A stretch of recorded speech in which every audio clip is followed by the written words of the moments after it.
Welcome back to Close Up. A few years ago, the deaths of two young girls exposed shortcomings in the state's efforts to protect children and the need for more workers to keep kids safe. One solution was to open a child advocate's office to have a more independent view of the issues involved. That advocate, Moira O'Neill, joins us now to take a closer look. Thanks for being here. Morning, Adam. Thanks for having me. So you've come out with a pair of notable reports in the last couple of months, and we'll dive into those, but let's take a bigger picture look right now. Is New Hampshire succeeding in its efforts to reform its child protective system? That's a great question. Thanks for that. I think that I think it's fair to say this is an optimistic time to be in New Hampshire. There's been a lot of accomplishment through the legislature. We saw through two major Senate bills last year, the Senate Bill 6 and Senate Bill 14, that really invested in the workforce in child welfare and also set us up to expand our array of services to support kids and families. So this is actually a pretty exciting time. One of your reports dealt with the use of restraint with children involved in housing settings, essentially group homes and things like that that are overseen by the state. In your report, you said, I think it's more than 20,000 instances of restraint and seclusion over a 5-year period. But it's hard to put these in context. Explain what's the missing information that is preventing you from determining whether or not these uses of restraint were justified. That's right. So there's some pretty strict laws about the use of restraint and seclusion on children here in New Hampshire. And there's part of it is that there's a reporting mechanism that goes to the legislature every year. And what we found was that that we were reporting, but we weren't giving any context, as you say. So 20,000, what does that mean? And that was really the gist of our report, was saying that we need to know more about this. We need to be looking at this and digging down. And the problem that we had was that part of our statute requires that the agency report all of these incidents to us, and they weren't doing it. And what we discovered was that they weren't centrally monitoring what was happening. So we don't know, was that 20,000 children? Was that one staff? Was it 20,000 staff? Was it the same time of the day? And how were they defining, although the statute defines what restraint and seclusion is, but how were people in practice doing that? So we need to know more. As an aside there, you know, you were saying that restraint or seclusion has adverse outcomes on a kid who's already in a bad situation to begin with, but what are responsible adults supposed to do in these situations if the child's violent or out of control?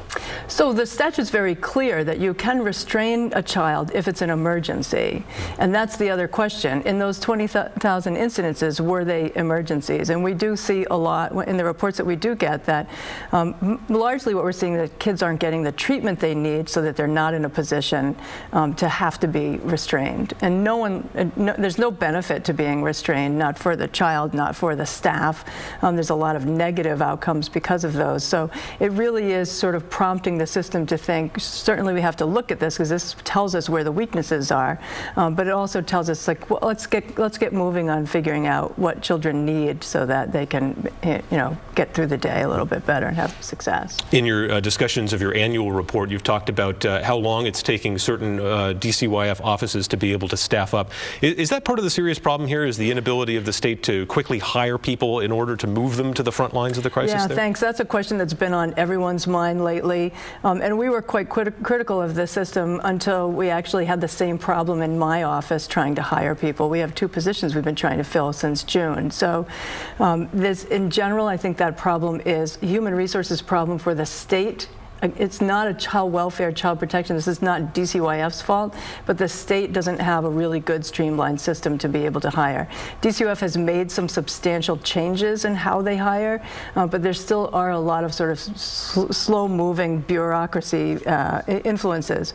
I will say that they have hired who they're supposed to hire, and now the problem is that those people all need to be trained.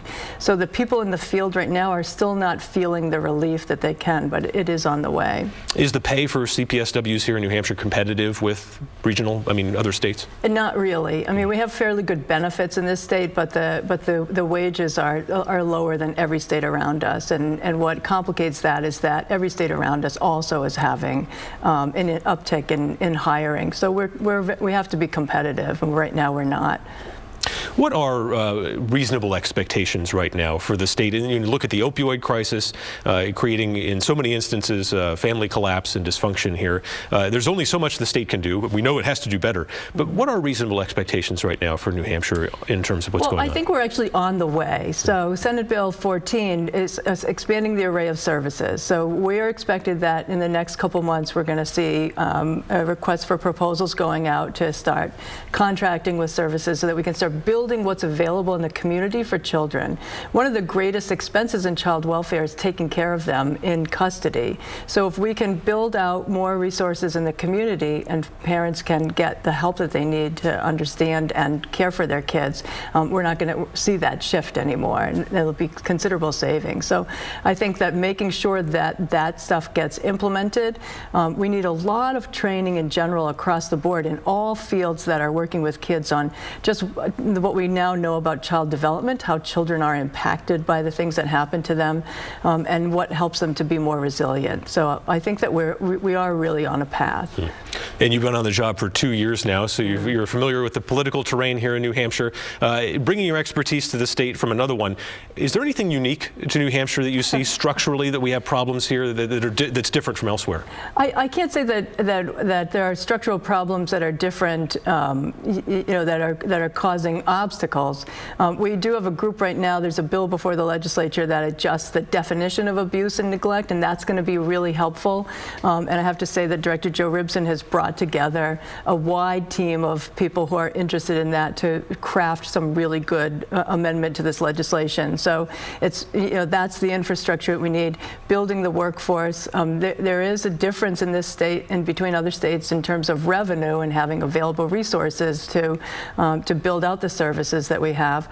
But I think that we're sort of on our way. And I think what the positive about the state is that in cases, particularly in the issue of child welfare, child protection, there's a really strong bipartisan support for doing the things that we need to do. Like there's not a lot of partisan conversations about whether or not we need to help kids. Everyone is pitching in to try to do what they need to do. So that's really pretty unique, I think, and supporting offices like ours so that we can continue to illuminate where the areas are where we can do the work. It's a pretty good feeling. I remember before you were hired, I was talking to one of the board people that was looking at the position, and it was former Manchester Police Chief Nick Willard, and he said it's important that this person who takes this job knows how to work with the system but doesn't become beholden to it. How do you see your job evolving here and striking that balance of being able to call people to account but also having to develop the relationships as well? Yeah, thank you for that question. I think that's really important because independence of these offices is probably the most important factor.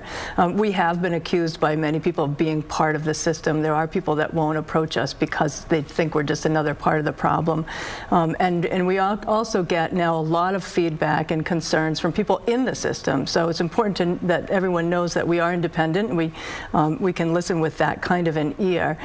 So there is a bill before the legislature that clarifies the independence of our office so that people can be reassured that we're definitely looking from another way. It's a rocky path because we're using safety science, which creates a culture of safety where people to really be comfortable talking about the problems within the system. That's important to us, we find, because when you're pointing out all the time the negatives of a system, it can really have negative effects. So if we say that in a particular facility things aren't going well, the staff are going to get stressed out and they're going to take it out on the kids. So we have to find that balance where we're engaging the people who actually do the work, helping them to solve the problems themselves, helping them to own what the issues are and create stronger systems so that everyone feels like they're a part of it and they're empowered to do better work for kids. And I think that we're making pretty good grounds there.